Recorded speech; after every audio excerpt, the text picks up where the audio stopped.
Okay, so it's 5 after, and I know there's still a couple more people going to join us, but I would like to keep everybody's time in is important. And thanks for everybody for joining us tonight. You know, they'll just say up at the top, our meeting last month ended up happening in the middle of the evacuation. So how could we have known? And congratulations, everybody, for such hard work, and really appreciate all the first responders and you know, the sheriff's department. Everybody did such a good job, and I think the community too. So we're really thankful for all the hard work everybody's done, and we're going to keep on doing that tonight. So again, if you want to say something, you just have to press the space bar if you're on your computer using your computer audio, or *6 on your phone if you want to say something along the way. But we're just going to move the agenda along. So as you see here, tonight we've got Chief Neuer and Captain Harry So, also from Brooktrails Fire Department, to talk to us a little bit about prepping for this coming winter season. Hopefully it's going to be raining here pretty soon. And Nate Russell is joining us from the Mendel Lake American Red Cross. And John Limmer also is our sort of official liaison with the Red Cross. And of course, John's got tremendous background in working with emergency services, including ham radio. I don't see Supervisor Haschek yet, but he did tell me he'd be here, so he may be joining us shortly.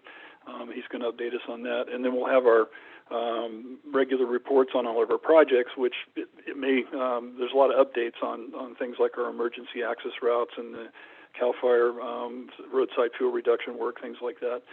And then we also have some fun. And Brian, are you able to unmute yourself and tell us about what the grand prizes are for tonight? Well, the grand prize, as usual, is a beautiful green Sherwood Firewise Communities t-shirt, and or an address sign that just about glows in the dark. I mean, from 100 yards away, if there's any light out at all, it'll light that sign up, and anybody that needs to get to your house, they'll see that address and they can get right there. So those are the prizes. What do you got to do to get that? Well, be here till the end of the meeting, and then I'll draw your name. Or you can make a donation to Sherwood Firewise Communities, and we can get you a very nice address sign. You know, I'm listening to the scanner, and more. I'm impressed how many times I hear guys out in the field trying to get to somebody's house, and they need extra direction. They can't find it right off the bat. And as I drive around Brooktrails, I see there's a lot of beautiful address signs, but these green and white ones really meet the ticket for letting people know where you are when you need them to be there. All right, thanks, Brian. And tonight we have, again, Chief Neuer and Captain So, Nate from American Red Cross, John Limmer. We'll see if Supervisor Haschek is here, and then we'll go through our committee meetings. And one of the things to note here and think about, we are considering going to quarterly meetings next year, so we're not doing it every single month, but that's just a suggestion. So if you guys could think about that. And again, you can go to chat if you want to send any comments in. We really appreciate you letting us know. One of the things that is important in our work with a nonprofit like this and all these volunteers is to keep track of who's doing what. So if everybody's participating, just any comments you have about, I think this is a great idea, or what I think we ought to do is such and such, or I just did this at my place, or anything like that, we can use for documenting the work in our community, and it's all important, very important. So, and again, we've got here for Zoom meetings. In general, you're muted, so we can sort of move through without a lot of background noise, and appreciate that for everybody. But feel free if you want to chime in anytime. There's not a bunch of us on the call, so we should be able to easily have some interaction if we need to, and certainly we want to ask some questions. And again, if you can write down some questions or your comments in that chat, that's really helpful for us. Or you could email to the email address. All right, so really thank you so much, John Neuer and Harry So, to join us tonight. Can you guys unmute yourselves? And everybody knows who you are, and we're really looking forward to hearing what you have to say about getting prepped for the winter, but also I'd really like to hear too, sort of about we've had questions about how did the evacuation stuff go in general, and where can we improve, and what was good and what wasn't good. So thank you guys for joining us. Go ahead. Okay, good evening. First off, I want to thank everybody's efforts during the Oak Fire. I've been here 20 years, and every year we plan and practice and strategize for just that type of fire. The evacuation was called early.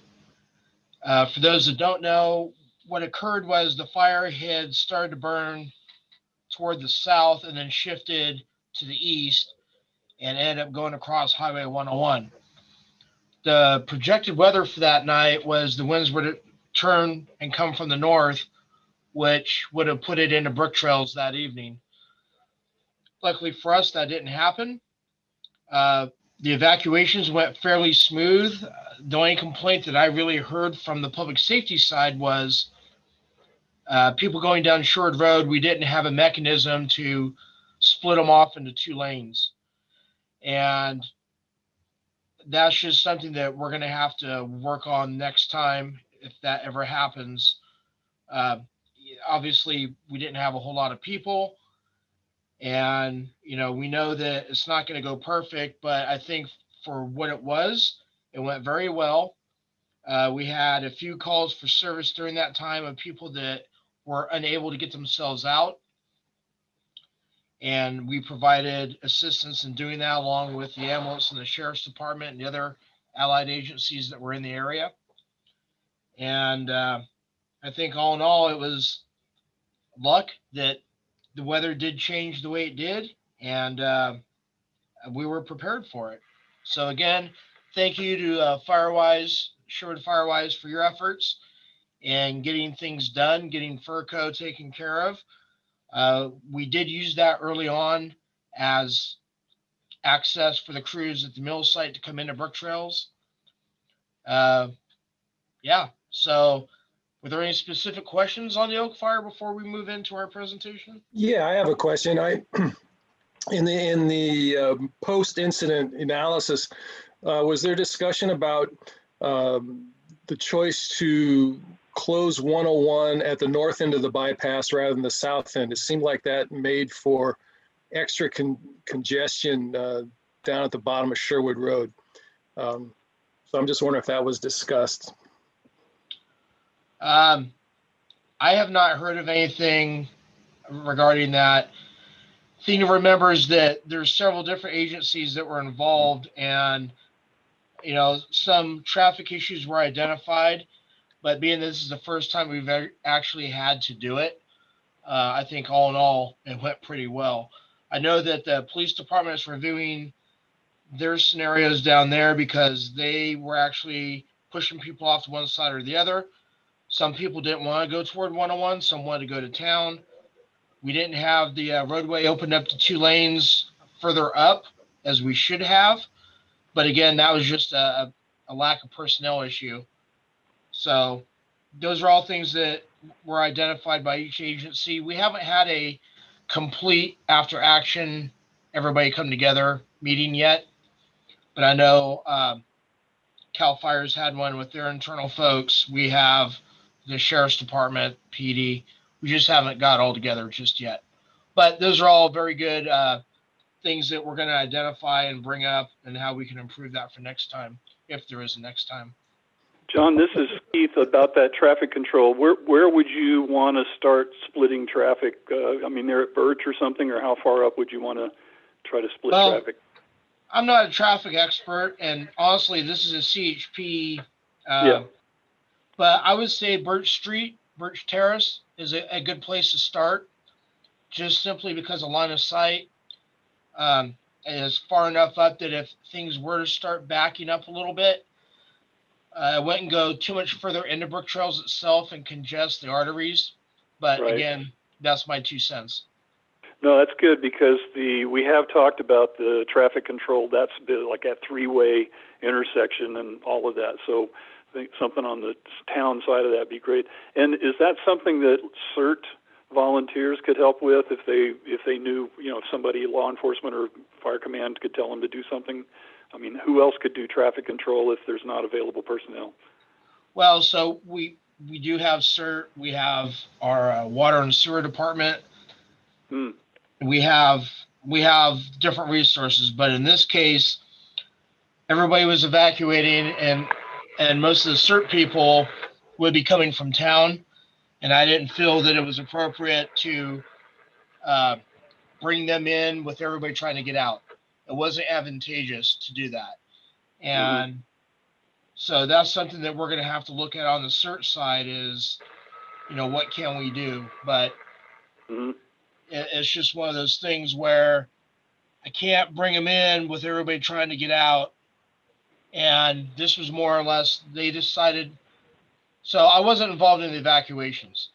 I was opening FERCO when I heard they were evacuating Brooktrails. And so they did one side of Sherwood Road first, and then they did the other side of Sherwood Road. And it was a planned event. It wasn't everybody has to leave right this second.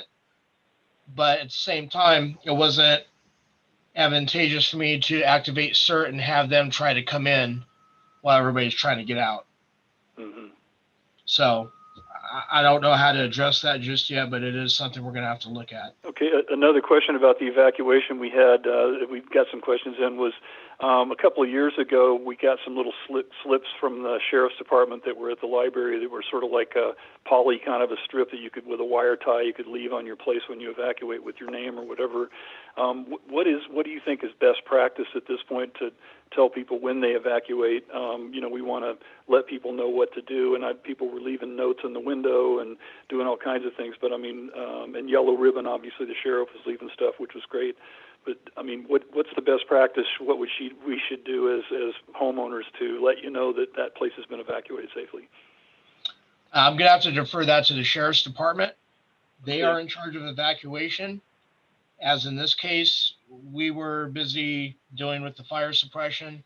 We weren't involved in the evacuation.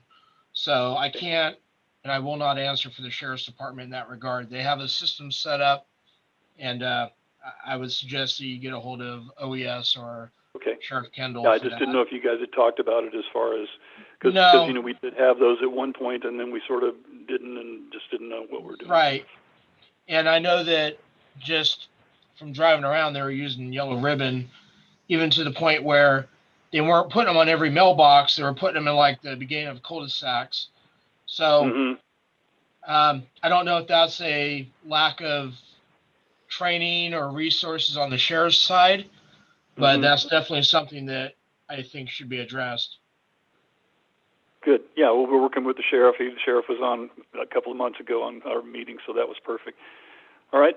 Anybody else have a question on the evacuation? Because I wanted you guys to talk about also prepping for the winter season coming up. I know last year we had people dumping, ashes or coals on dry wood and started a couple of fires about this time of year. So want to hear that too. But does anybody else have questions for the chief on the evacuation? Okay. Letting you off easy. I can tell you it's a cheer from our side, though. I mean, everybody's so happy, and I've heard nothing but praise for everybody. So, as you said, we were lucky with the winds, but even with that, everybody was better prepared, I think, and having that FERCO Shaw Road certainly made a difference. So, go ahead, if you would, Chief, and let us know what do we need to be thinking about as a community. And this is being recorded. We're going to put it on the YouTube channel, and we'll let other people know that aren't on the meeting. But we're trying to get everybody prepping. So I'm going to turn this over to Captain So. Captain Harry So's new to us, and this is a good chance for him to kind of be involved in some community service and information. So, Captain So. I kind of have a lot here. Got a whole page. The one thing we really want to hammer on is ensuring that house numbers are visible from the roadway. So I know a lot of the houses here have the bright reflective green and white signs, but not all of them have that sign. What I've noticed on some of the houses is they'll have it on their mailbox side, but that's not directly in front of their house. And so I recently went on a call and I found the house opposite of the mailbox side and opposite of their actual house number. And so then it was difficult to try and walk the ambulance company onto the house and tell them like, oh, hey, when you guys come up, the house is going to be on the left, not the right where my rig is. And so ensuring that the house numbers are visible. So if there's brush, trees, anything like that near it, maybe do about a 3-foot clearing away from those numbers so we can see them better from the roadway. And then also making sure you have the reflected numbers actually on the house as well, because there's been multiple times where we've gone to a house where two houses are, the number is so close together, or we just go past it and we completely miss it. So it's also nice to have them physically on the houses as well. Also, maybe another thing is to have them facing both directions, because we all know that a lot of roads and Brooktrails, they all loop together. So if we miss the road going one direction, we'll most likely hit it coming back around. And so for us being able to find it coming from both directions of the roadway would make it a lot easier for not only fire, for a person like me that doesn't reside in Brooktrails, but I do work up here in Brooktrails, so it's a lot easier for me to find it. But it also makes it easier for medical personnel and law enforcement personnel to be able to find the houses coming from both directions. Number 2 would be to de-ice the driveways and walkways leading up to the home. We all know that our driveways are not ideal, but that's what we have in these kind of situations. And so the ambulances, they are not 4-wheel drive vehicles. And so when we get the frost and the icy driveways and the walkways, it just makes it a lot harder for the ambulance to get up to the houses. And I know some of the seniors may not be able to facilitate that, but you know, we're here at the fire department. We can probably coordinate with some local youths to kind of help with the driveways and walkways. Number 3 would be debris piles that we're burning. Even though CAL FIRE has lifted the bird ban, we are still kind of in the early season of cold weather, but we're still basically either in the middle of our fire season. It's still dry. We haven't had any rain yet.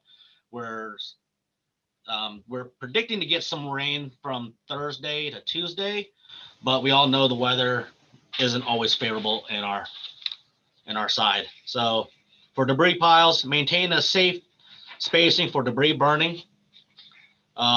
Always watch for wind conditions. Always make sure someone is monitoring that burn pile, and then have a good source to extinguish that fire as well, just in case. Number 4 would be do not stack firewood near the house. We at the fire department want to keep a nice 10-foot safety away from the house, so that way if a fire does encroach us on a wildland fire or a neighboring structure fire catches fire, you still have a little bit of a buffer zone from your firewood or any type of burning material and to your house. We understand that having the firewood closer to the house makes it easier access for the people living there. You know, they run out of firewood inside the house and they have to immediately go outside, grab some more wood, and then come back in to get the fireplace going. But you also have to look from our point of view.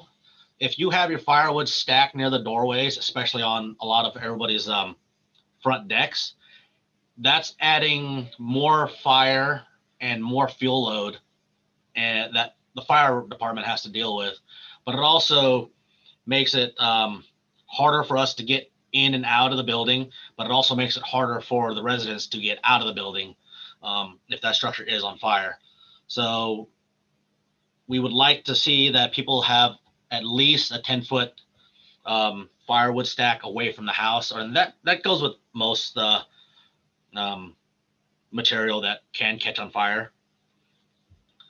Number 5 on our list, in case of power loss, place the generators at least 3 feet away from the house, because when you're out of power, you kind of want some sleep, so you don't want that generator being noisy, but you also have to worry about the exhaust and the CO that's emitted from the generator, and carbon monoxide that's being generated from the exhaust. And so you kind of don't want that going into any house from any unsealed areas, say windows or piping. And also, if something does happen to the generator, at least it's far enough away from the house that it would give the fire department time to respond to the house. Number 6, again, with power loss, stay away from any lines that are on the ground, whether it looks like communication lines or it looks like power lines. Always treat, in our department, always treat the lines like they're hot, whether the communications line or PG&E lines, because we don't know, and most residents wouldn't know the power lines from the communication line. And so for us, it's just treat it like it's a live PG&E line until someone confirms that it's not a PG&E line. Now, number 7, now we're starting to head inside the house. You want to place your carbon monoxide alarms and your smoke detectors in central locations that are just outside living areas on each level of the house. So you don't have to put one in every bedroom, but at least have one in the hallways that are directly outside the bedrooms. And now would probably be this time to start testing your smoke detectors and your carbon monoxide testers. I know when the batteries start going dead, they do start to just make an annoying beep, and then they just start causing issues, because then most people either just remove the batteries or just remove the smoke detector altogether. So be sure to test your alarms and replace the batteries. Number 9 on our list, now we're starting to go into our plug-in heating appliances, your space heaters, furnaces, and you want to make sure that they are plugged directly into a wall outlet, not into a extension cord or a power strip. You also want to make sure that you get the ones that have the ability to turn off if they get tipped over. So that way they sense that they're not on their feet, and then they just automatically turn off on you. I know during the wintertime, everybody is walking around the house, so it gets kind of repetitive turning off and on your heater every time you enter and exit a room. But there might be a time where you forget to turn it off, and then you decided, well, I got to go to town anyways, and then you forget it, and then Lord only knows what happens when something malfunctions with the heater. And so trying to be sure that you turn them off when you leave the room. But you also want to make sure that we don't have things that are burning materials within 3 feet of the space heaters and the stoves, because they produce a lot of heat. And so I know a lot of the homes here, we have a lot of furniture that's easily ignitable, not like the old times where they were solid wood and it takes time for them to heat up and burn. Now we're in the day of age where everything is just quick light. So ensure that you have at least 3 feet of space in front and around your space heaters. Also making sure that your space heaters are also away from your curtains that hang down. Next, we're going to move into our fireplaces and wood stoves. Again, make sure that any type of burning material is at least 3 feet away from your fireplace and or wood stoves. Make sure you have glass or metal screens in front of the fireplace to prevent embers and sparks from jumping out. Be sure to have your chimneys inspected and cleaned every year by professionals. I know there's companies that make those Creosote logs that try to help clean up your chimneys, but it's best to just hire someone that goes in and gives you a great inspection, because they'll be the ones that actually tell you if your chimney is in good shape. You're not going to get that from just a smoldering log inside the fireplace. When you're cleaning out your fireplaces and your wood stoves, be sure to place them in metal containers with a lid outside the home. Please do not throw them into any burning piles. Don't just dump them outside. They may be cool to the touch or cool at the moment, but there is a chance that it'll still ignite. I mean, we're still going out to Big John for smoldering fires that everybody assumes is out. Even the cold temperature is not going to put out those fires that are burning underneath those all the ash. Kerosene heaters. Probably not very many of those around anymore, but you have the kerosene heaters and the propane heaters that you use for garage. Make sure that for the kerosene heaters that it has an automatic shut off, and that if you're going to when you need to refuel it, make sure the heater is cool, and to refuel them outside. Our recommendation is to not use the propane heaters inside the home at all.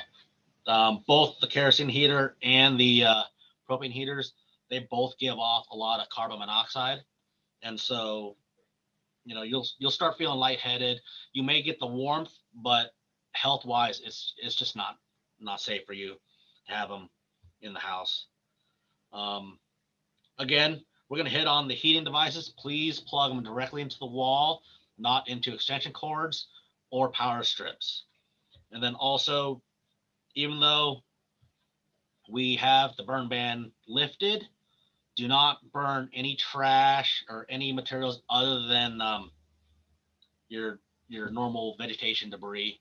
And even during the burn ban, please do not put any trash inside your fireplace and or wood stoves. That just makes it a safety hazard for yourself, and it just adds more fuel to the fire when the fire department has to go in.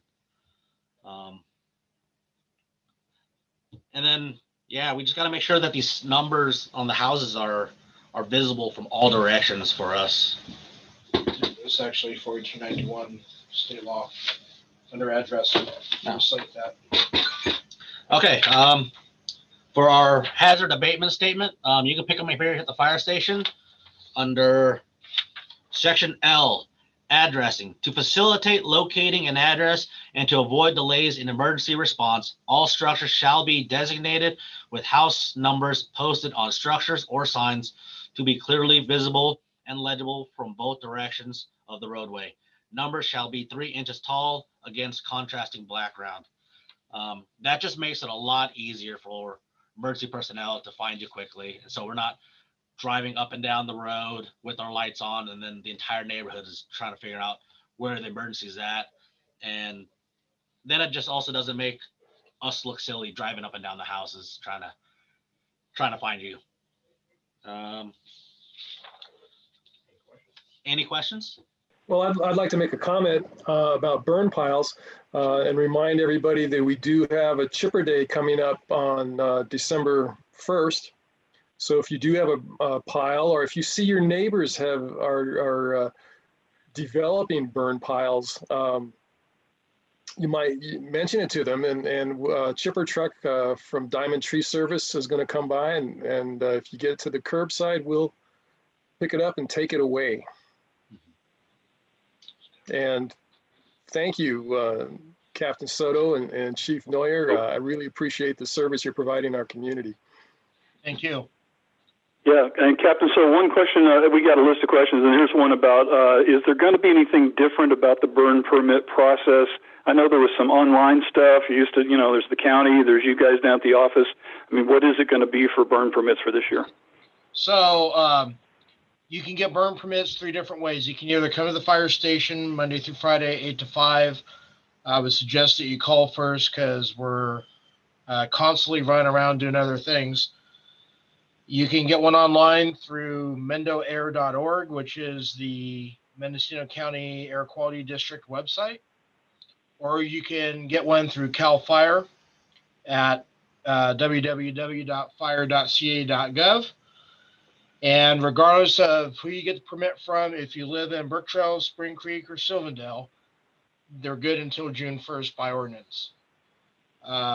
If you need a burn permit for anything bigger than a 4x4 dooryard burn pile in Spring Creek or Sylvandale, you'll have to go to CAL FIRE to get that.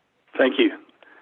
All right, anybody else? And again, *6 if you're on the telephone to unmute, or space bar if you're on your computer.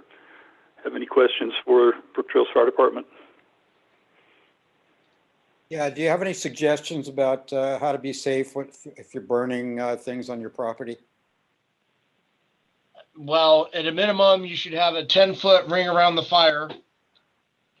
Try not to do it under the tree canopy, and make sure you have a good water source and a hand tool, so if something does get away from you, you can mitigate it. And obviously, don't build anything bigger than a 4x4 pile. What I would suggest is get a small pile going and then add to it. That way you can safely control your burn pile instead of lighting off one big burn pile and have it get away from you. Mm-hmm. One other question, not related to this per se, but back to evacuation that came up, and I still haven't seen Supervisor Haschek join us, but John, you know about the segments up on Ridge Road that have gated sections. Do you know, as part of the evacuation planning, and I know there was the multi-hazard mitigation plan and the fire vulnerability assessment and all that good stuff, is there any hope of seeing those made accessible for emergency access purposes? I do know there's one segment that goes from Daisy to the Iris side that is not passable by vehicles. And I know that they are owned in segments by at least 3 different property owners. Right. The other one going from north of Daisy to Primrose, I don't know if he's willing to allow access. And then there's another one that goes from Buckeye up toward Goose. And I know that segment between Primrose and Buckeye is not passable and has multiple owners. So in the short term, just looking at it from your perspective, if it was CAL FIRE or Brooktrails trying to get through there, not so much for our emergency access like we're doing with the other routes. I mean, is it a viable route if you were able to get through, or is it just literally you can't drive through anymore in those routes if emergency vehicles need to get in or out? Honestly, I haven't been in there in probably 5 years, just out of respect to the property owners.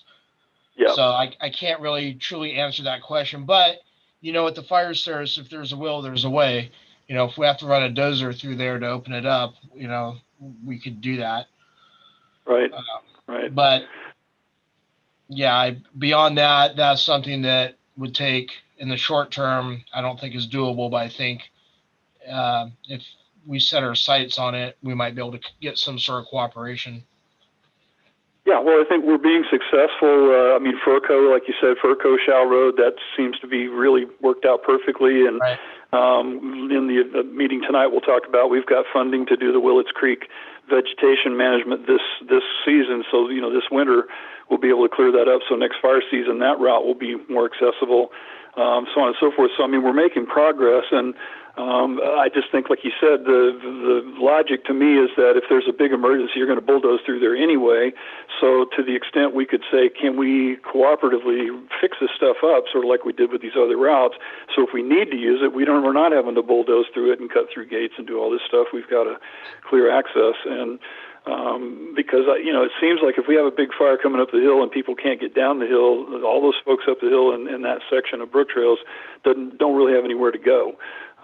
You know, if they push to the top of the hill. Now we're trying to get Primrose down to Highway 20, and Supervisor Haschek has worked on that for us, and he's gotten pretty far along. So I think that's another potential outlet. But again, you'd have to get to that piece there, and if you were all the way up the hill, you'd have to drive all the way down to Primrose and all the way back up again to get to that route. So it just seems like it's hazardous.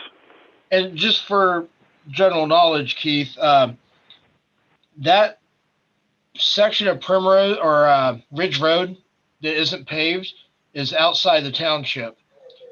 Understood. So it really becomes difficult for us because I have no jurisdiction there. Neither does we're not asking for that. No. It's more a matter of your thought about how important it would be, because it just seems like a logical loop for us to continue. I mean, none of these access routes are within the township, so you know and that's the challenge for us. Yeah, of course, but the county is coming in as well, and so we've got good cooperation, and obviously it's working well. So and funding is available. So we're just thinking while all this is happening, it would be great to go ahead, because Howard Daschle says that was supposed to have been open. The original roads are shown on all the original maps and so on and so forth. But when the subdivision was formed and the ownerships and blah blah blah, it's all history. But physically, just like FERCO had all those issues, but physically you can get in and out of that, and it was really important in an emergency, and we're going to leave it alone and hopefully never use it again. Right. No, I definitely think that there should be some collaboration with property owners and the stakeholders and see what we can do to address that. Yeah, great. Anybody else got any question? I guess another one here, one thing we're working on, John, with the county and the County Fire Safe Council is how to get everybody signed up that has Nixle and or the Mendo alerts, so they can get the notices from the sheriff. And, we had Brent Blazer on a previous meeting, and he said that they don't use Mendo alerts as an alert system that much because they don't have enough subscribers to it. What would be your suggestion of how can we get information to people to get them to do that? I mean, you got any ideas on that? The one that I use is 888-777. So if you text 888-777 from your cell phone and enter your zip code, you'll get the emergency alert for everything in that zip code. Now, I know that doesn't break it down as some people would like it to be, but I find that one to be the most reliable. In fact, during the Oak incident, my cell phone never stopped beeping. So, well, and that's an easy one to push, and it has a pretty good subscribership, but not everybody has a cell phone for text, and so the Mendo Alerts does the voice call to a phone or an email, and so it has other methods, but you have to get on the website, sign up for it. It's a little harder to do. It's really not that hard, but for people that aren't used to doing that, it is. And if all you have is a landline, it doesn't do it. So if you have a landline, you're not getting a Nixle alert and you're not getting a Mendo alert unless you sign up for it. So we're going to try to get some funding to educate people and then do some assistance around. I've helped a dozen people now sign up for Mendo alerts because they got on the website, couldn't figure it out, and I just walked them through it, and it's pretty easy. Because eventually that's a really great system. It would be wonderful if they could use that more, if we got a bunch of people to sign up for it. And then, of course, there's the reverse 911. So, right. And on top of the Nixle, on top of the 888-777, there's also the reverse 911. And that is more specific to the areas affected than just a general zip code broadcast, if that makes sense. Well, that's what we're talking about. That's what I mean. That when I say Mendo alerts, that's the Everbridge Mendo alerts, and it has. I mean, you can dial in a neighborhood or just draw a boundary. I mean, you can do all kinds of things. But the main thing from our perspective as a group is that some people only have a phone, so they can't get the Nixle text, and some people could get email, and so that system does that, but the sheriff hasn't been, or the OES hasn't been using it because they just don't have enough subscribers. Plus, it also takes some personnel. It's not just like a simple text on the Nixle. You're actually having to figure out a voice thing that's got somebody giving alerts and whatever, so it's a little more complicated. But we have the technology, we can do it. It's just, we're trying to help with that because I think they would use the alert system more, I think, if they could be more specific. Like the thing that happened in Spring Creek was a good example. We heard your dispatch for the fire up on Condor. We could see the fire. We were getting people calling us because their neighbors reporting it. And when it finally came to the evacuation, that we heard it on the site. And the sheriff put it on the Facebook page. It didn't go out on a Nixle. So that was sort of like that was an evacuation warning, and it didn't go out on Nixle. So it was, trying to address how can we make sure people get the message as easily as possible. Well, the other issue we have is lack of technology when it comes to cell phone service. So, Brooktrails is very spotty. Where I live, I don't have cell phone service. And this day and age, you can get cell phone service at Usall Beach, but you can't get Brooktrails. And the problem with that is this: a lot of people are moving up from populated areas where they have cell phone coverage, and they come here with the expectation that they're going to have it, and they don't want to get a landline. They want to just keep their cell phone. And that's all fine and dandy, but cell phones don't work that well up here. People are going to miss reverse 911s. People are going to miss NICS alerts. And that's simply because of technology. What we need when we talk about infrastructure, and I know this is not going to be popular, but we need better cell phone coverage in the areas that we occupy. Now, I know there's naysayers out there that say it's harmful and they don't want to see cell phone towers and whatnot. But when it comes down to it, it's about public safety. And, I, for one, advocate better technology where we live because we're outgrowing it. The landline is not that reliable anymore either. And so, there's going to be some issues coming ahead when people want to start putting cell towers up, and there's going to be people that don't want it, and I get it. And, everybody's entitled to their opinion, but I, for one, we need to up our technology in this area. So until we get better cell phone coverage and everybody has a landline and or both, we're going to have holes in the system of notification, unfortunately. Excellent. I don't know if you guys can stay on. I mean, we have Nate Russell from Red Cross, and I apologize, Nate, for keeping you longer than I had expected, but we do want to sort of move into the Red Cross side of things because a lot of the feedback we got, Chief, is people evacuated well, but then when they got down the hill, we weren't as prepared. I know myself just talking to people about what do you do when you drive down the hill? Where do you go? What do you do when you check in? What's the plan for after you've evacuated? So that's where we're sort of feathering this into Nate. Nate, are you there? Can you unmute yourself and say hey? Howdy. Hey, So, again, apologies for keeping you longer, but I'm hoping you're hearing what we've been talking about and have some relevance to what you guys are doing because, it's sort of working together is what we're trying to do here as a community, and you guys are major service providers as well as the fire department. absolutely, and surprisingly relevant too. A little bit about myself. I just moved here to California from Dallas, Texas in late August. I got an Airbnb in Brooktrails, actually, and that's where I was staying. And so as I was moving out is when we got the evacuation orders. So I actually passed the fire trucks. They were coming up the hill. So that was really interesting to be a part of. So fortunately, I got out in time.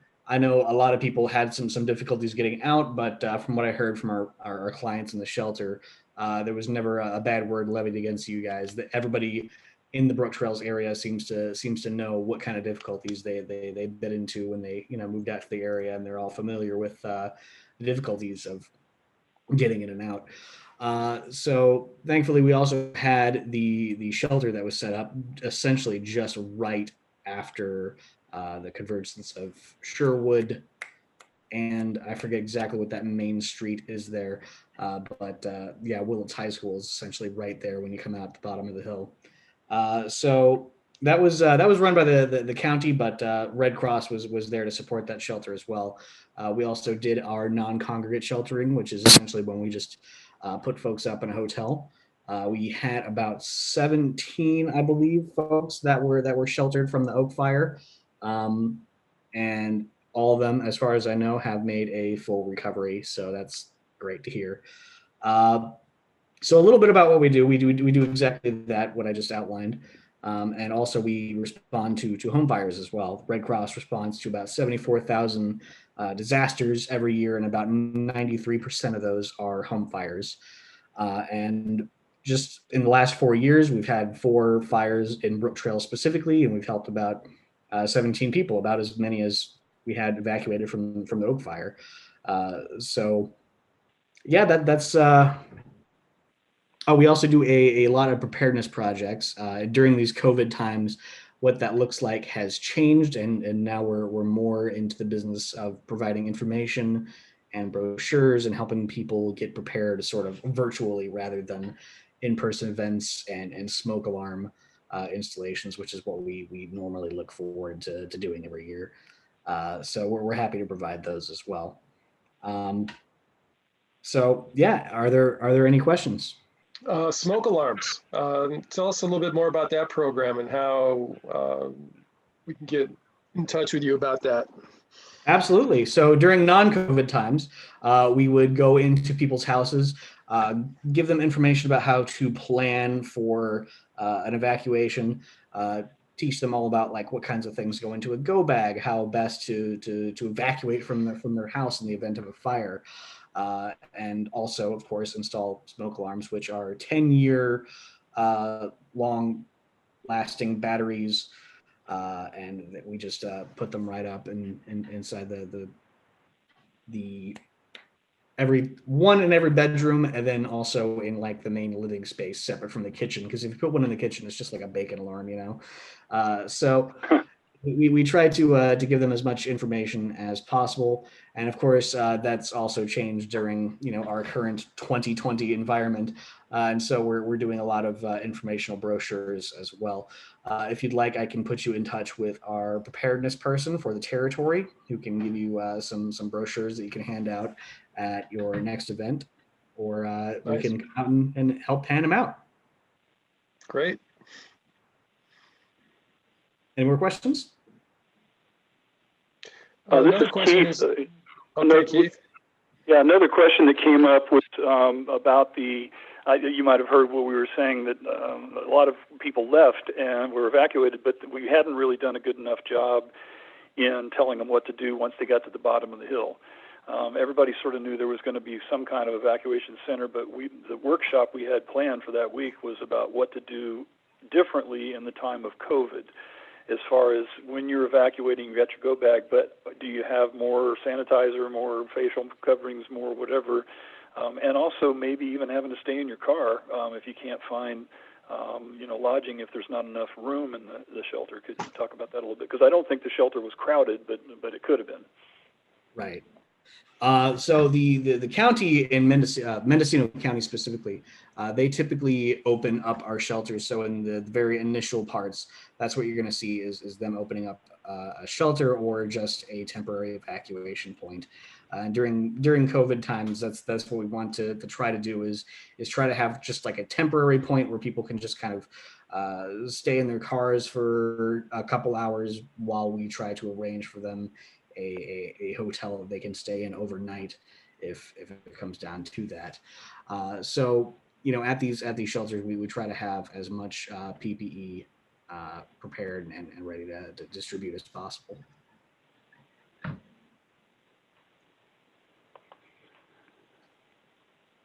I think another issue was, do we, as an evacuee, do we need to go to the shelter and check in, and even if we're not going to stay there, just for records, or is there a number that we should be calling and saying we're out safe? Can you say a little bit about how that works? Absolutely. So yeah, we definitely provide services whether or not you are staying at that shelter. So we encourage everybody that comes by to sign in and sign out just like they were spending the night there, even if they're not, because we still distribute food, we distribute PPE like we were just talking about. We provide all that necessary information about when they will be allowed to go back into their homes and all that kind of stuff. So yeah, it's a lot. Well, if we were to have people make sure they sign in, where does that information go? How does somebody access that, or who's looking at that, or is anybody compiling? In other words, if some people don't make it out, is there somebody saying, well, gee, there's this many people that didn't check in? Register at Safe and Well and let friends and family know they can check for your status there. So Safe and Well is one of our programs that we like to talk about. Don, are you on?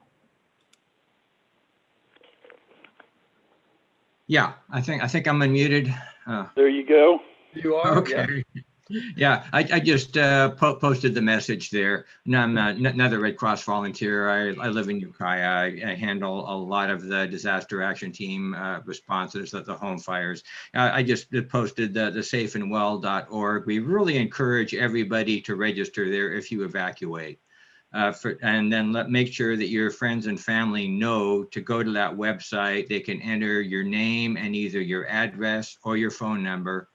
And then they can read whatever information you posted. You can put in personal information. I'm at the shelter, I'm at a motel, I'm staying with Aunt Bertha in Ukiah, whatever that might be. Yep. A really great way to keep in touch with everybody. Yeah, that's great. Don, in many ways, is my subject matter expert. He's kind of my guru here in Mendocino County. I'm sure somebody has something. Also, just anything related to the evacuation, because again, the meeting we had was during the evacuation, our last month. So, what's happened since then? What other things? I'm sorry that I apologize for. I didn't know the fire chief was going to check out. I should have asked him before, but we're trying to look at this as a handing off of various working together, teamwork kinds of things, and what can we do, and how can we educate our citizens to be safer, and all those kinds of things. So I know like animal evacuation was something that came up, and I know they set up something at the high school. We definitely have folks out this way that do have some animals, goats and sheep and horses and things like that. Was there anything in the evacuation for you guys that happened that other than just people making it out okay? Were there any situations as far as animals or otherwise? Well, it's always a challenge to find shelters that are willing to accommodate animals, but luckily Willits High School had a robust agricultural buildings that we were able to shelter all the animals in that people brought down. So we were lucky to have that. So yeah, in general, we put a phone number in our in the nixle that goes out, and you can call that for more information. And we'll be happy to let you know where the nearest animal shelter is in the event that we don't have a Willits High School in the future, that we can provide shelter for pets in. So that's good information. So the nixle, the number that's on the nixle isn't the sheriff's information. It goes. Where does that number actually go to? That is a fantastic question. Don, would you happen to have more information about that? I'm not sure I really understand the question as to what do you mean, where the number goes to. I'm not sure what you're asking. Well, one of the things, and this is a good place to bring this up too, is so some of the feedback we got is once you're evacuated, I mean, when you're at home, you've got all these sources of information, but once you get in your car and you may have limited access to information, how do you know? Who do you contact? And so the sheriff had an information line that you could call and ask questions, and it was well staffed, and we got some good. Some people called in and got some good information from that.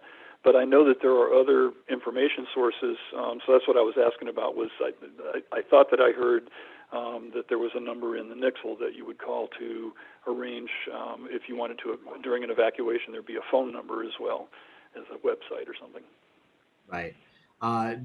During the really August... depend on the nixle. I don't remember specifically things there, but just from general things, the sheriff's Facebook page is a really good source of information if you have internet access. Cal Fire was fire.ca.gov, I think, is a good source. If large fires, the website gets really jammed up and it's really hard to get on sometimes. But if you have internet, and it's also not real timely, like we had one situation, for example, the whole corridor was evacuated, but further out Sherwood Road, and I don't know how familiar you are with our geography, but there were communities that weren't evacuated that were further out, but their access to town is on Sherwood Road. And so there was some concern about, was the road open or not? Could they get to town? If they went to town, could they get back? So just some questions like that came up. that we'd like to be better prepared for, saying, that if that happened again, you could call. And I think the sheriff probably could have told them that you can get into town, but I don't know the answer if you went into town, if they would have let you come back up, if you could prove to them you lived further out Sherwood Road, because you would have had to drive through the evacuated area to get there. So, those are the kinds of things that, how do you find out that information in the middle of an evacuation and an emergency like that?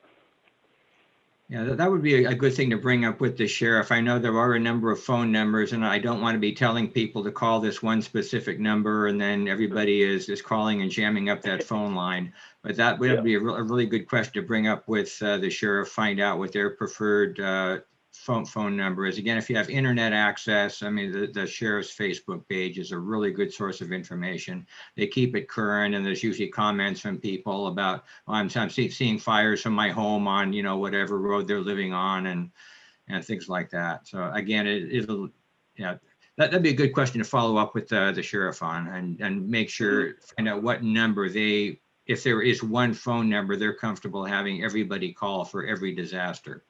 And I know some phone numbers. I'm not going to give those out.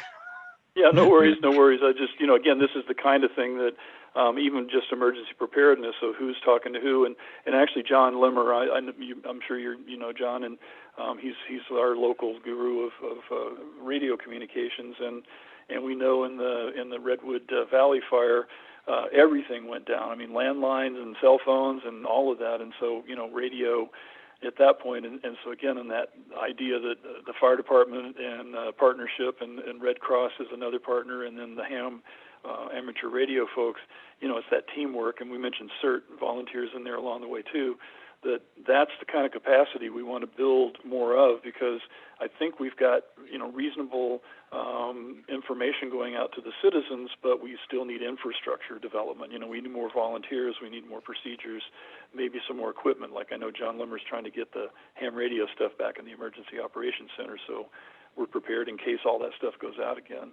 John, can you unmute yourself and join us? And I'll ask, I don't know if you guys are willing to stay on for a little while longer. I know you said you didn't want to take too long with your time on here, but really appreciate you joining us. Yeah, I'm here. Okay, good. Because I don't know if John, or could you, John Limmer, join in and give us a little bit about the teamwork between Red Cross and how that, in a big emergency, I was just on a call today, and there was a discussion about a coastal emergency in a earthquake where the bridges came down, and how long those communities would be islanded, along the coast. Just all kinds of things could happen. So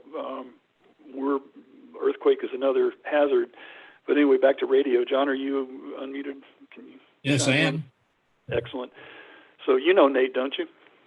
Well, I know him via email. I have introduced myself to him via email. Well, there you go, you guys. Kind of a short my history with the Red Cross going as far back as 1978. I was a client earlier, but it's another story. And I have served at several shelters and several first aid stations and so on over the years, mostly in Orange County, exclusively in Orange County, actually. But I've introduced myself to Nate. I also know Don Rowe. I've worked with him numerous times over the years. As he said, he is the disaster action team coordinator for Mendocino County, and he's basically the first responder for single family fires or apartment fires, that sort of thing. He's ready to roll, I guess. He's been doing that a long time, actually probably longer than I have, but he's much more into it. And so I know both of them. Nate only by email. Don I have met several times. We actually were at one drill exercise with the Human Race fundraiser in Ukiah one year. He brought the IRV to the park, and I was the ham radio communicator for the park. Don's also a ham radio operator, but that's not one of his features. Anyway, that's my connection to the local Red Cross. Like I say, I've introduced myself to Nate, and I've discussed the communications problem with him and the fact that the chapter in Santa Rosa had basically disassembled the station I had set up there when Mendocino County was linked with the Sonoma County chapter. Not so anymore. They've severed that link for us. My most recent thing was at the shelter during the Redwood Complex fire in October of 2017. And as you recall, the fiber optic cable coming through Redwood Valley was severed by firefighting equipment. So the Willits area had no phone, no cell phone, no internet.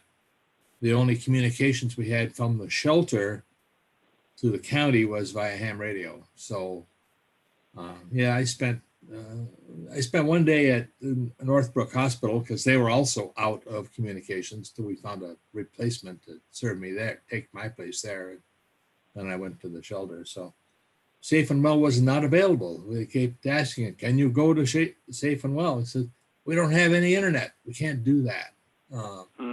So that's a factor living out here in the boondocks, as Don pointed out. We lack a lot of the facilities.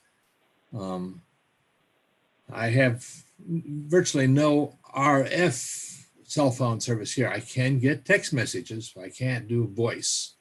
However, my phone is Wi-Fi enabled, so if I have Wi-Fi service, I can use the phone.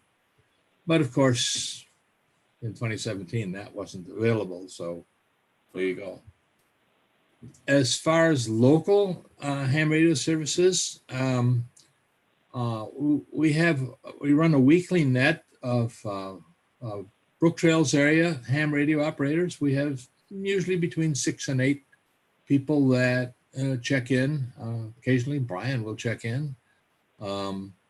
And we just discuss local things where mostly we're getting acquainted with each other. Some of the people are new. They're learning how to use their radios, learning how to use radio procedures, and that's the primary focus of our local Brooktrails net. I also participate, in fact, I'm the net coordinator of the countywide net, in which we have perhaps 40 ham radio operators around the country get together once a week, and they're organized by local areas, everything from Piercy in the far north and Wallala in the south coast. Local nets report in. I forget how many there are, probably 10 or 15 local people check in. So that's done on a weekly basis. There's other nets that we do.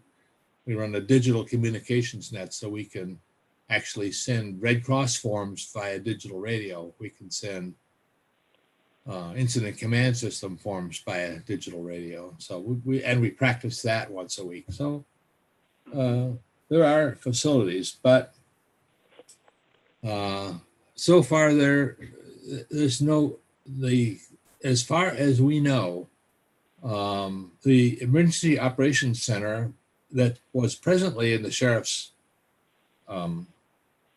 Training Center has been disassembled. That is, all the incident command system workstations have been removed. The radio equipment there has been set aside, put in a storage cabinet. And the last information I have, there's no plan to put ham radio back in the relocated Emergency Operations Center. So does that mean there really wouldn't be a county capability with ham radio then? Well, there still is. The problem is there's no direct connection to the EOC. I gotcha. Okay. Talking about, you can have a ham radio operator in the parking lot in the county administrative center. Well, that's not very successful if you're transmitting and receiving written messages, written traffic, request for aid or that sort of thing. It's not really satisfactory. I And would Maine like, and Don with Red Cross during that 2017, were you guys around with that? I mean, what did you guys do for communication amongst your own, within your own agency?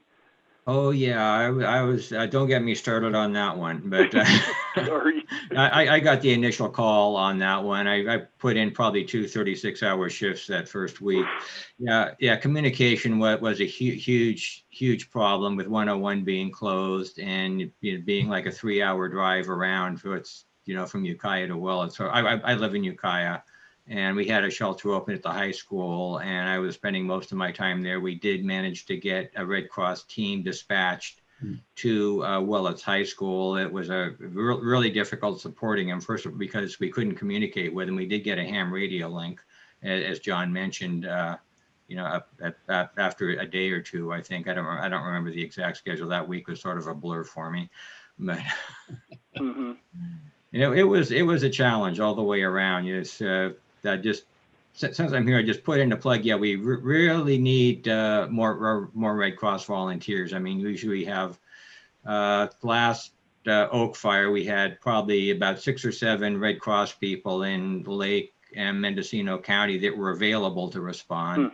And Wow. after the first 3 hours, that team got cut in half because there were other fires breaking out in Lake County. So that left us with, maybe 3 or 4 Red Cross volunteers available in Mendocino County, about the same number in Lake County. And if it's only Mendocino County on fire, we get things started, and then we call neighboring counties, and they'll send in a team to help out. Like the Redwood Complex fire, Sonoma County was on fire, Lake County was on fire, Napa County was on fire. All the people that we normally rely on for backup were just not available, and it was probably about 4 or 5 days in, we finally started getting people in from all over the country, and they were flying people in from pretty much everywhere, and then we were fine on staffing, but it's those first few days. So if anybody's interested in volunteering or wants to know more about opportunities, I will put a phone number in the chat for our office. You can call for more information. And do you have recruitment kind of materials? I mean, like on your website, if you could send us a link, we could put that on our Facebook page and our website. Because I'm putting the office phone number. I just Go ahead, sorry. Posted the Red Cross phone number. Yep. that's in Lake County. That's our office. We get messages pretty quickly, so call that one for any questions or any information needs. Want to learn more about anything that we do, want to learn how to volunteer. That phone's in the Lake County office, is it? Yeah. We get messages, usually within a couple hours. So somebody will generally get back to you very quickly. Yeah. Well, there used to be a ham radio there, but unfortunately the Red Cross volunteer that it belonged to passed away. So the radio is still there, and we have a disconnected radio in Ukiah, but again, we very seldom have anybody in the office, so there's really nobody to man it. Right, but in the case of a disaster, there should be somebody there to, collect the information and pass it on upstream wherever it needs to go. Yeah. If we have somebody who could be available in the Lake County office, that would be an option. But again, we have so few people, and they're just pulled in so many different directions. Hint. I know some people over there that have actually been in contact with the the Gold Country region in Sacramento. Ham radio operators I know from over there, which we talk to on our weekly net. They've been in contact with the Gold Coast Regional Red Cross in Sacramento, and they have a communications link to that. So, which we don't. We're too far. we don't have that, but they're more active over there in Sacramento, I think. So yeah, Michael Joseph is he has family in Lake County, and he spent some time there, and he's been working with us a little bit, but he'd be a good liaison. I'd be happy to connect you with him if you want to talk about options and see what could reasonably be done with the resources that we have. Okay, I will pass the information to the Lake County regarding the Lake County people that I know to both you and Nate. And Yeah, just give them the office phone number and we'll have somebody get back to them. Yeah, well, like I say, I'll give you the contact information. So Yeah, that'd be great. That'd be a handy relationship to have. Thank you. yeah, well, like I say, we have a regular weekly contact with some of the Lake County people, including those that I know that have some connection to the Gold Country region in Sacramento. So Out of curiosity, and this may be something that we can take offline, do you happen to know any ham radio operators that might be interested in volunteering up in Covelo by chance? yeah, I do. Okay. I've got there's 3 or 4 that I know. In fact, one of them was the alternate relief net control operator during the fires in 2017. She was stuck in Ukiah. She was taking her truck for service and she couldn't get back, so she checked into the EOC there, and she was a alternate net control. And we had another one that was roaming in the area from Covelo. And the third one came down to assist me at the Willits shelter. I used that as a training exercise to show how a shelter operated, where the things were there, things we do. So yes, I have 3, maybe 4 contacts in particular for Covelo that I know they're motivated and experienced a little bit. Excellent. I would love to follow up with you offline about that. That sounds great. I'll do that. And Don or Nate, as far as Red Cross is concerned, the information John was saying about the Emergency Operations Center is being rebuilt basically, and we're sort of lobbying to make sure it has that ham capacity. Do you guys have any particular input, or what's your political connection to the county? Is that something that you think is important, and is there any way you could help us to put the pressure on to make sure that happens? Now, personally, I think it is pretty important, especially in some of these more remote areas, like we just mentioned in Covelo, where it's very difficult to get a cell signal. So, yeah, I think that's something that I wouldn't mind contributing to. Great. Anybody else have questions, comments about Red Cross in general, and also ham radio? And again, thank you guys so much for taking your time. It's so important that now that we've been evacuated as a community, there's a heightened awareness of it, but we still have a lot of work to do with getting more people educated, and getting volunteers is a huge thing. Brooktrails volunteer firefighters needs more, and United Way, we're talking to those guys, they so the volunteerism seems to be harder to fulfill than it used to be. So we're working on it. Excellent. Thank you guys so much. Yep. Anybody else got a question? Because I know these guys need to get going. And all right. Well, thank you, especially Don and Nate and John, if you're hanging in. I don't know, but really appreciate it, and we'll stay in touch. Thank you. Well, that was pretty amazing, everybody. Thank you. Thought that was really good. And all this is being recorded, too, so if anybody wants to watch it, tell somebody to come back later to hear some of that good stuff. So communications is next on the agenda, and Tracy, can you unmute yourself and catch us up on all the fun stuff we're doing? All righty. The website has been worked on. Thank you, Matthew Kane and Doreen Blumenfeld. So we have some online forms, and donation buttons have been added. Also on the Facebook page, we have Listos program links, and analytics are being done to see how often they're visited and shared.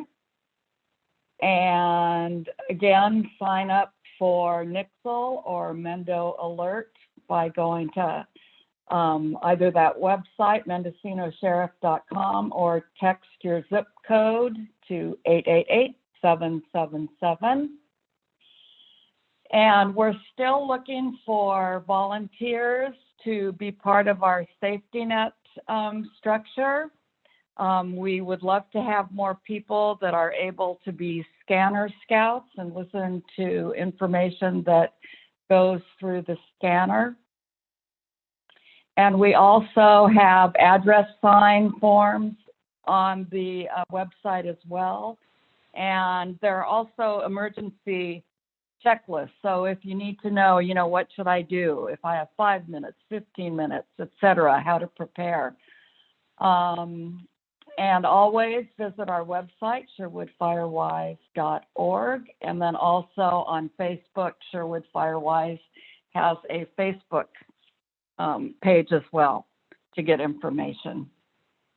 And if you have any questions, feel free to email info@sherwoodfirewise.org or to me, Tracy D. @sherwoodfirewise.org.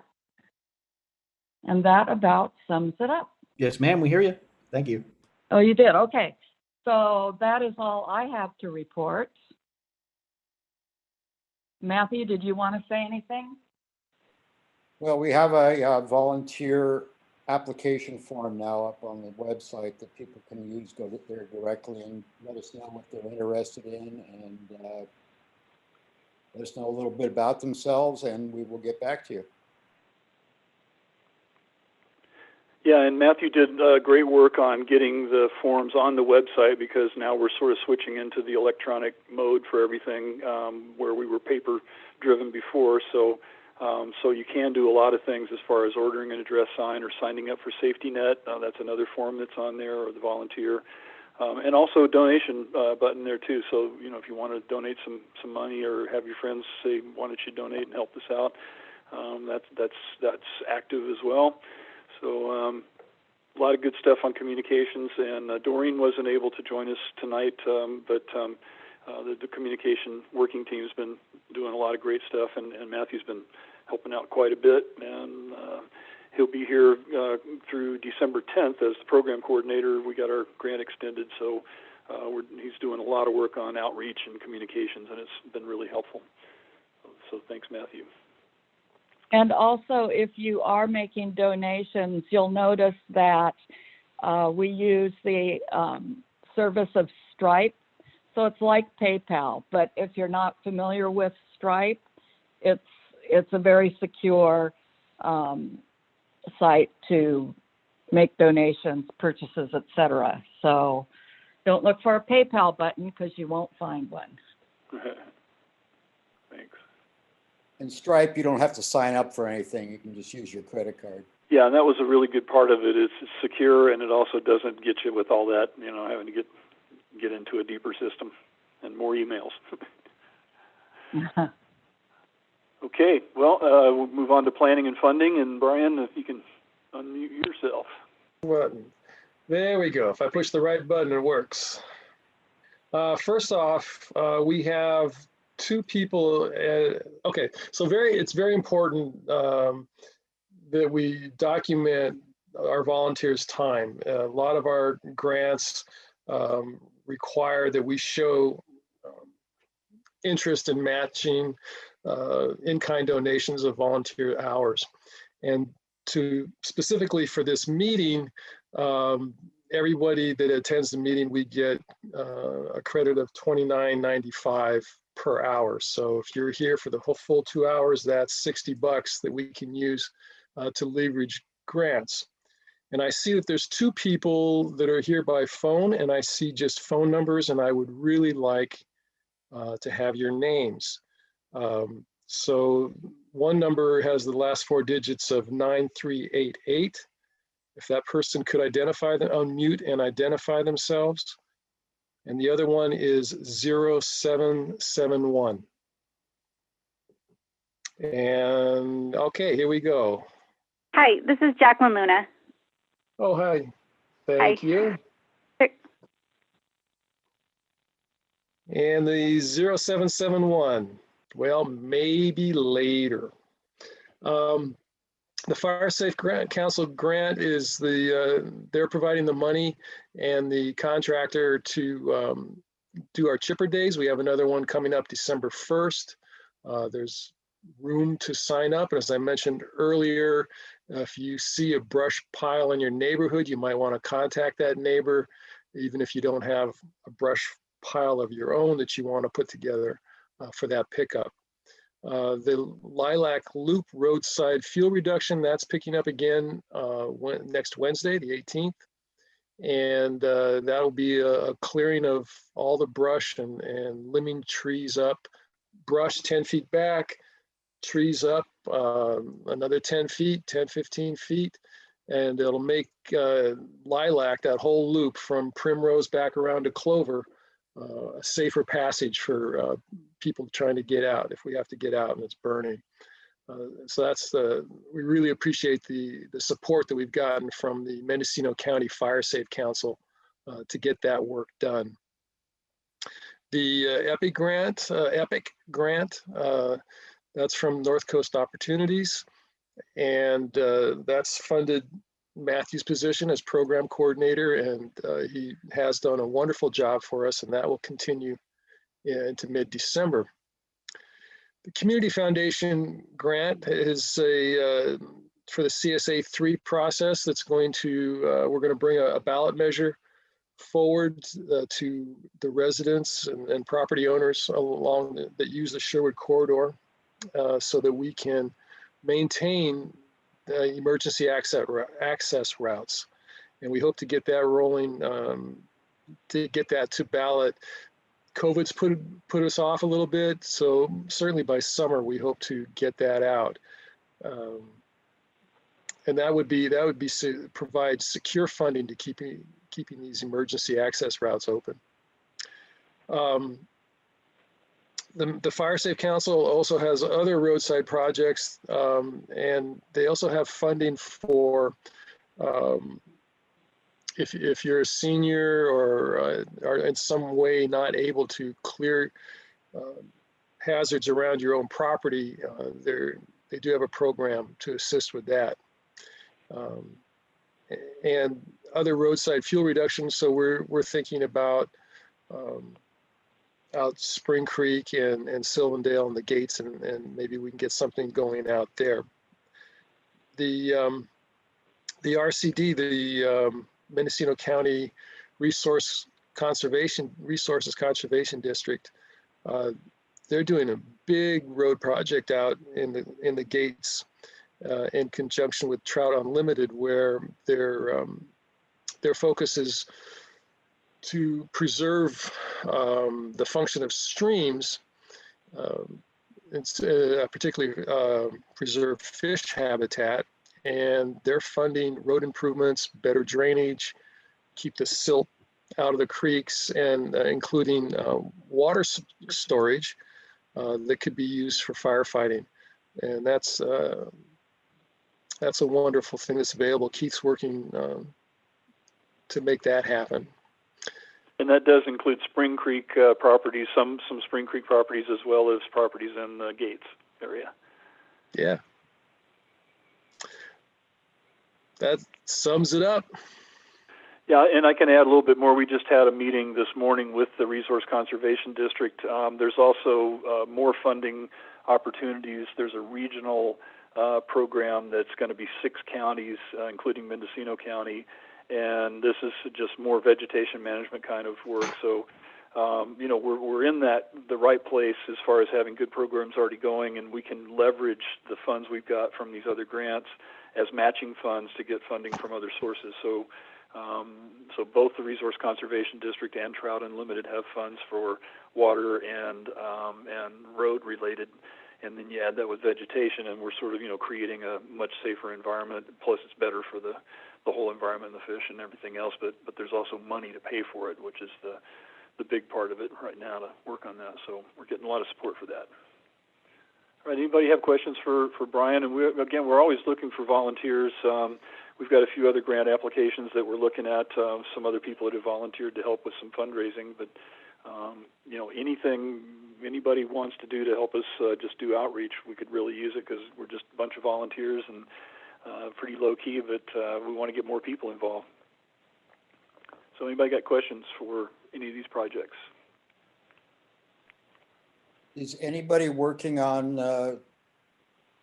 when it rains? There's in the fire areas. There's going to be a lot of runoff and erosion, and whose responsibility is that?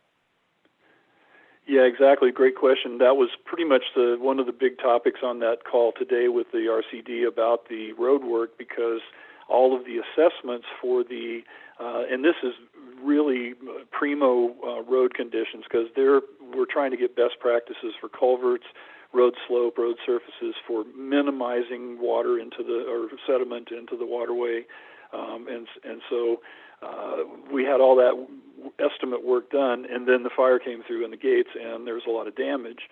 So in addition to the damage they did to the roads, there's lots of just bulldozer trails, fire breaks across people's property, and it's sort of, marginal vegetation, and berms and wattling and things like that to try to just keep it from eroding. But talking to like John O'Clair from over at the gates today, said he had hiked down and they just, they pushed a huge amount of dirt right into Sherwood Creek.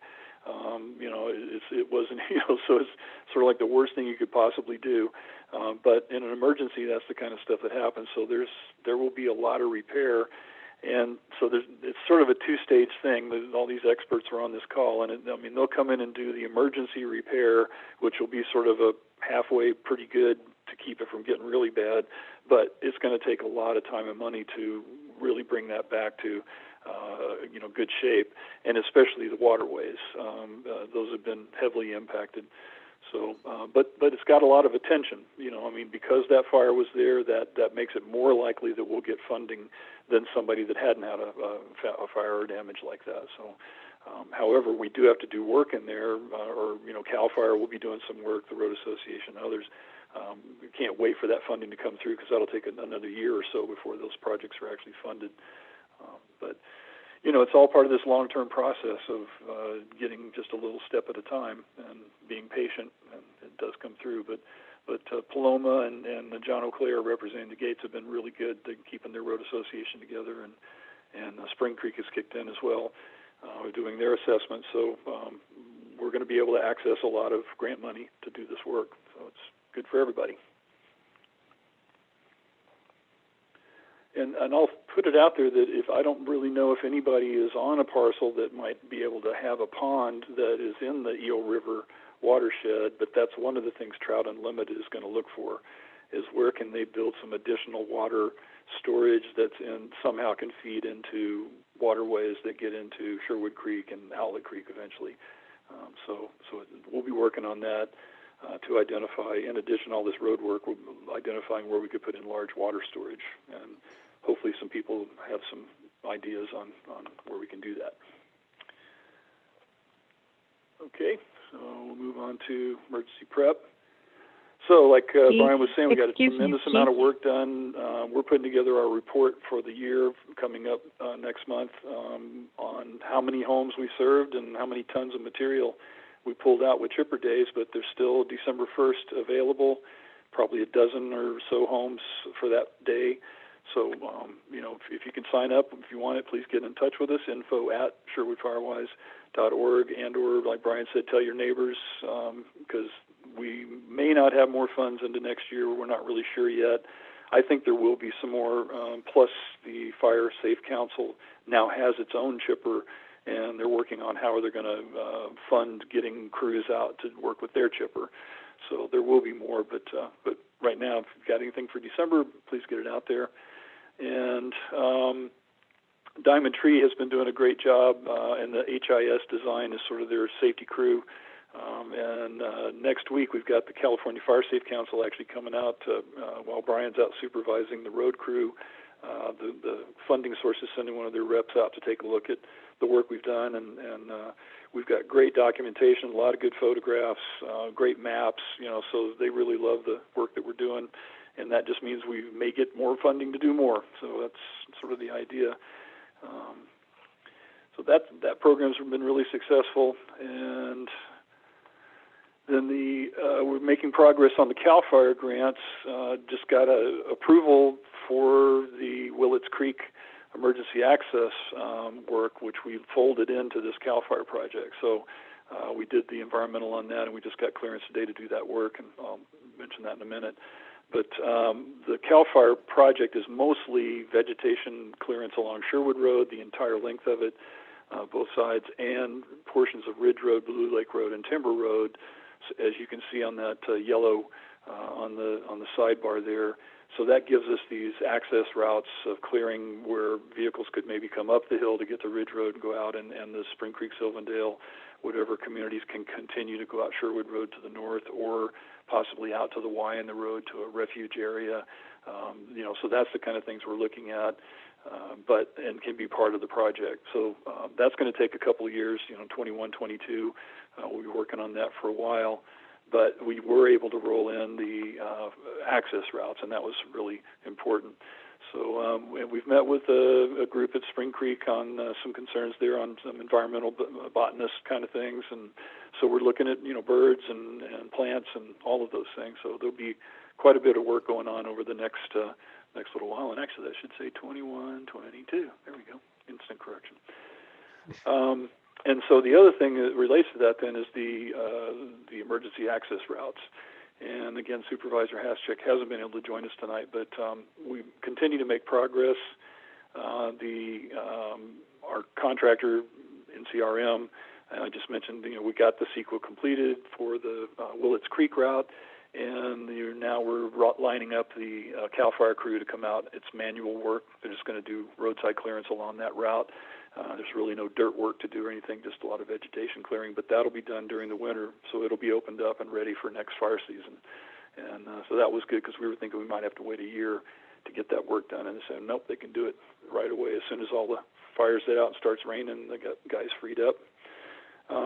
We've mentioned that we get Chronic is the law firm that's providing legal assistance for us pro bono, and they've upped their ante, so we got tens of thousands of dollars worth of legal assistance, and just had a meeting with Supervisor Haschek and County Counsel Christian Curtis this week, and it was just a really good meeting, and the County Council is so thankful for the fact that we were able to not only get this engineering work done with the Community Foundation grant, that's what the North Coast Resource Management NCRM is doing, and that was the Community Foundation grant, but also that Chronic stepped up to match that with about 5 times the amount that we got in that grant with legal assistance, and that's what the County Council really needed to set up this it'll be the first benefit zone in the county, so it's a breaking ice kind of thing where we're going to have to get in front of the Board of Supervisors.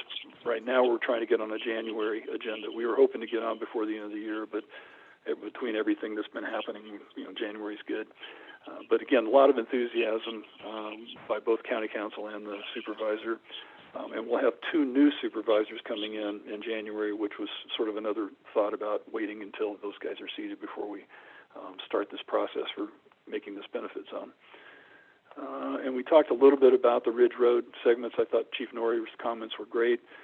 So again, that's something that, that's what we heard when they said the first time about FERCO. You can't do anything, it's private road, you can't do anything. So we're going to keep trying, because I think in the long run, once people realize that, just like John said, if we got to go through there, we're going to go through there. So let's prep it and make it so it's easy to get through rather than a bunch of damage, and have somebody else pay for it. So that's the thought there. All right. So that's pretty much our thanks, everybody, for hanging in there. I know somebody's waiting to get that free prize here, but any questions? Really want to hear from you. If you haven't put something in the chat, you can do it there. But does anybody want to unmute and say something? And again, really still interested in your evacuation experiences, thoughts on how we can improve, anything else is open it up. Am I unmuted? You are. Okay, this is the phone number. It's 0771. Yep. The other number. This is Kathy Uppinghouse. Oh, okay. Hey, Very Kathy. good. Yeah. Gotcha. Okay. Thank you. Thank you.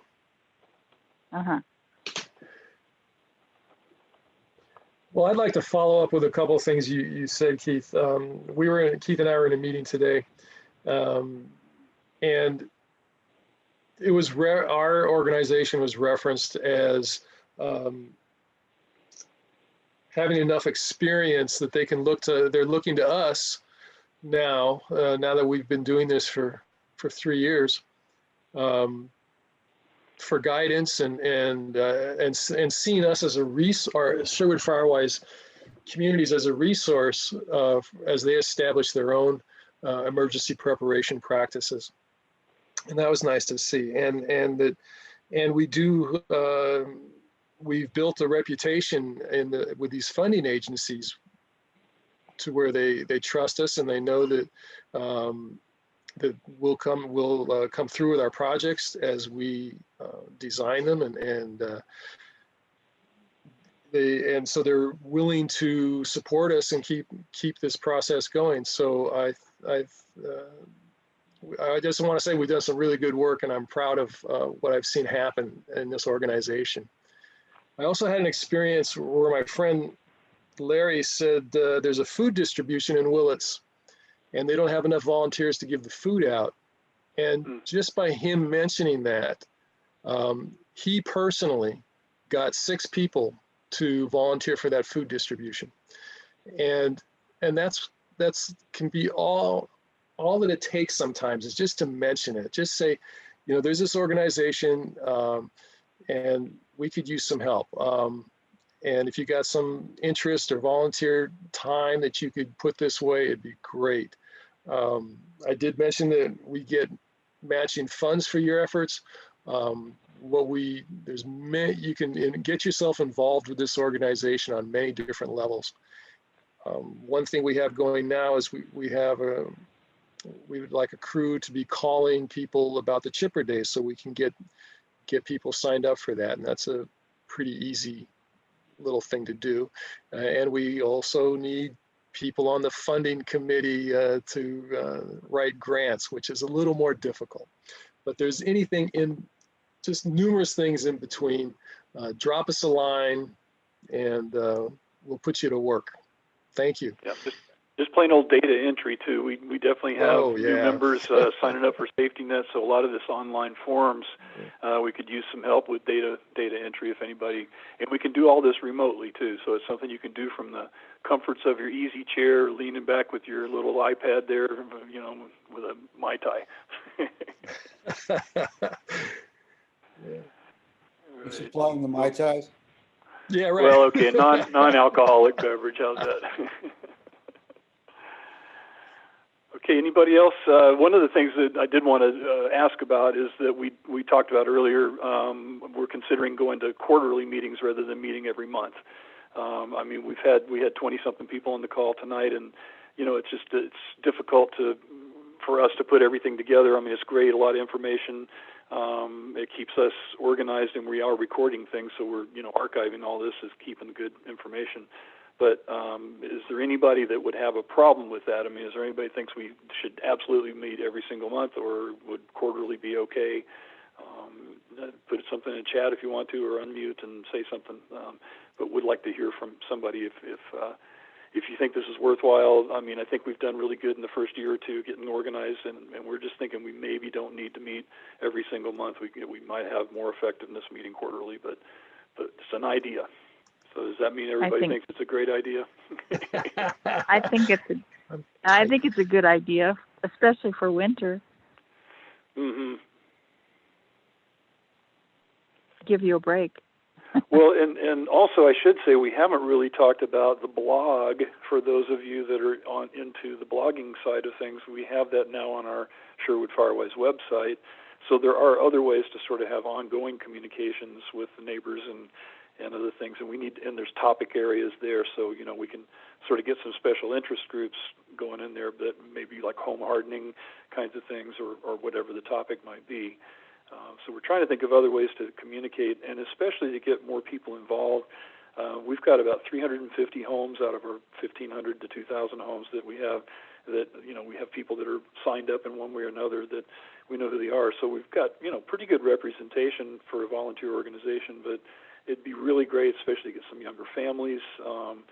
We've been trying to think of how can we get kids involved. Youth Speak Out radio is one thought of getting teenagers, high school students involved somehow. So again, anybody that can think of how can we broaden our outreach to get more of the community involved, we're always looking for that. And if we don't hear any more exciting news from anybody, then we'll have the drum roll of our grand prize winner tonight. Brian. All right, here it is. Totally fair. I'm not looking at the list.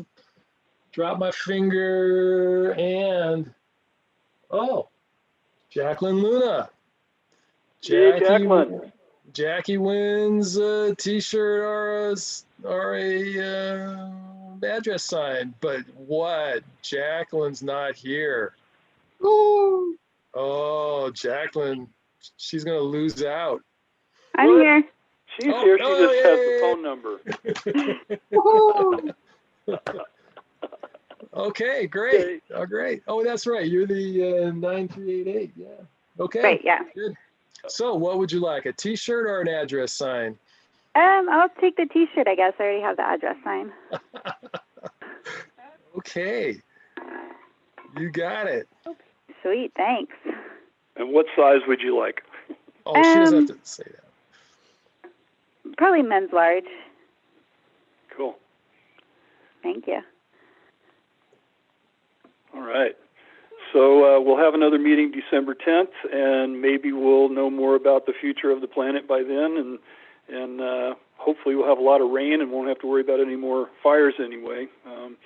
Anybody else have any great things to say before we sign off tonight? It's been a wonderful meeting. Really appreciate, and thanks for the speakers too. That was a lot of information.